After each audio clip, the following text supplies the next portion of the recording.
Hello class. In this lesson we're going to be looking at some trigonometric identities. We're going to be actually seeing how they come about, and then we're going to see how we can use them, how they're utilized. So first off, what is an identity? It's really just an equality. We've learned about some already.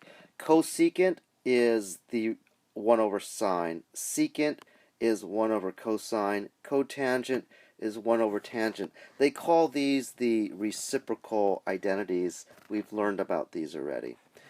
Tangent can also be expressed as the sine of theta divided by cosine of theta. Cotangent can be written as cosine over sine. So again, these are all identities we've already learned. We're going to be learning more on top of these now. We're going to start off with really one of the most important identities you should know. This one right here that we're going to be learning about. Now, in the book, you're going to learn and see all these identities written out, these formulas. I really want to focus, and what I want you to really capture is how they come about. This left-hand side leads to the identity, which then leads to some other kind of derivatives of it. Okay, let's look at this. Suppose I have a unit circle. I'm going to create an angle theta here, and on my unit circle I have the coordinates x, y.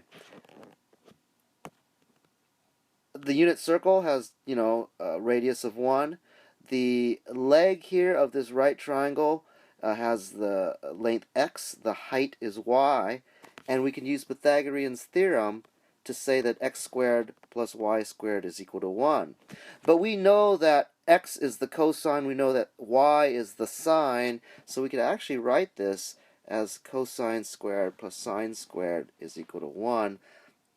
This is the king of all the identities that we want to really remember and lock down. From this identity we get some derivatives that basically are the same thing. Basically, this is saying that sine squared plus cosine squared is equal to 1. I can rewrite this saying that sine squared is 1 minus the cosine squared, or cosine squared is 1 minus the sine squared. These come directly from this major one here. These are just rewriting it, really. Now, if I were to divide this entire equation by cosine squared theta, sine divided by cosine, I get my tangent. Cosine divided by cosine, I get 1. And then 1 divided by cosine gives me secant squared. So basically what it's saying is there's a relationship between tangent and secant. Just like over here, there's a relationship between sine and cosine. Sine squared is 1 minus the cosine squared. Okay, similarly, same trick. Let's divide this entire equation by sine squared. So sine squared over sine squared is 1. Cosine squared over sine squared, that's my cotangent. And then 1 divided by my sine squared is my cosecant squared. So these come directly from this one. Personally, this is the one I lock down and memorize. These other ones, I might not always remember, but I know I can derive them from this pretty simply. Okay, let's look at another set of identities. These are called cofunction identities, and you could think of them as complementary identities. I don't know, I'm just giving it this nickname here because it's really founded upon the basis that if I have a right triangle here, if I have an angle here, I call it theta, this other one here is the complementary angle to this. Now look at this. If I'm looking at, trigonometric functions based on theta, this is my opposite, this is my adjacent, and this is my hypotenuse. But now if I'm looking at trig functions based upon the complement of the angle, instead I have my adjacent over here, I have my opposite over here, and the hypotenuse is the same. So if I'm looking at the sine of the complement of this angle, I'm looking at opposite, the purple here, opposite over hypotenuse, but that's the same as the red, adjacent over hypotenuse, so it's the same as the cosine of the angle theta. Same kind of reasoning for this cosine. Cosine of the complement adjacent over hypotenuse. But that's the purple adjacent. It's the same as the red opposite over the hypotenuse, and that would be then the sine of theta. Then to get my tangents, I could just divide these two equations. Sine divided by cosine is tangent. Cosine divided by sine is my cotangent.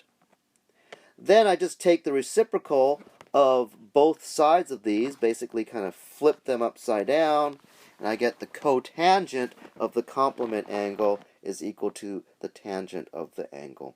They're called cofunctions because I could turn sine into cosine or vice versa. I could turn cotangent into tangent, vice versa.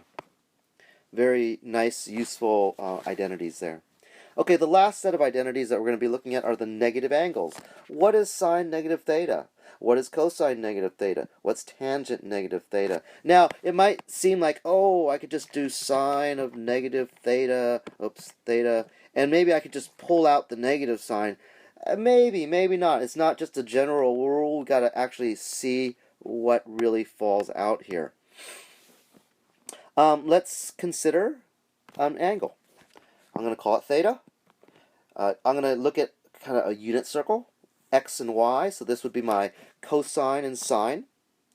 Now I'm going to look at the negative angle of this, and that's basically just going, instead of going clockwise, we're going to go counterclockwise. Oh, sorry, instead of going counterclockwise, we're going to be going clockwise.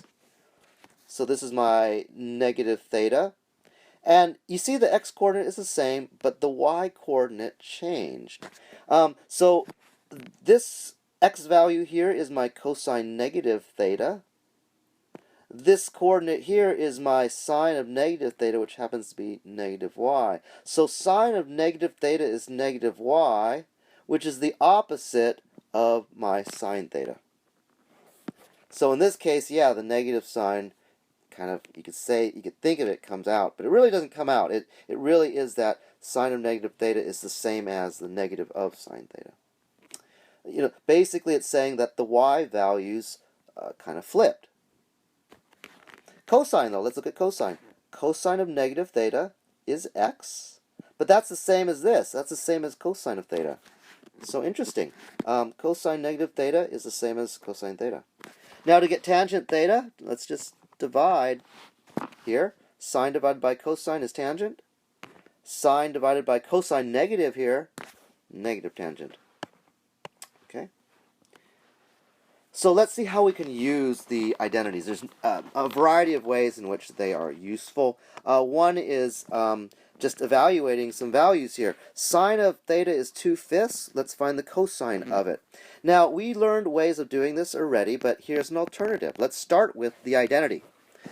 Sine squared plus cosine squared is 1. I'm going to replace sine squared here with the value that I'm given. So now I just need to solve for cosine. So cosine squared, theta is 1 minus 4/25. I take the square root, and I got to remember plus minus. Simplify that, I get two different answers. Okay? That's one way of doing it. Or another way of doing it. Now, you could also think about, this is the old way of doing it, where we, drew out triangles.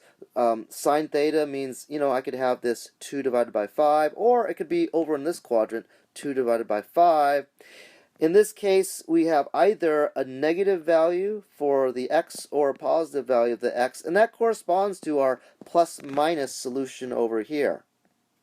Okay, so again, two different ways of getting the same answer. So go ahead, do some problems here. I'll show you the answer in 3, 2, 1. This time we're using the tangent secant identity. We could simplify expressions with the identities. In this case, 1 plus cosine, 1 minus cosine. This is your a plus b, a minus b type of structure. A plus b, a minus b, and this is equal to a squared minus b squared. Difference of perfect squares. So I get 1 squared minus cosine squared. And this is just equal to sine squared theta. Okay, how about this one over here? I like to personally change stuff into sine and cosine. Whenever I see cotangent, tangent, secant, cosecant, I turn them into sine, cosine. So let's do that here. Now, to add these fractions, we want a common denominator. So let's create common denominators here. Now let's add the numerator. And when you see this, you should start smiling. Cosine squared plus sine squared, that's equal to 1.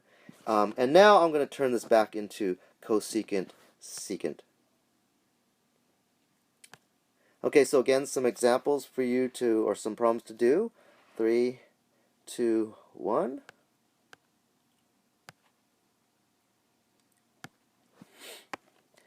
Last thing we use identities for is to prove other identities. So prove that this is true. The concept of proving is this. You either take the left-hand side and then work with it until you, at the very bottom you get the right-hand side. Or you could take the right-hand side and do operations upon it in order to get the left-hand side. It's your choice.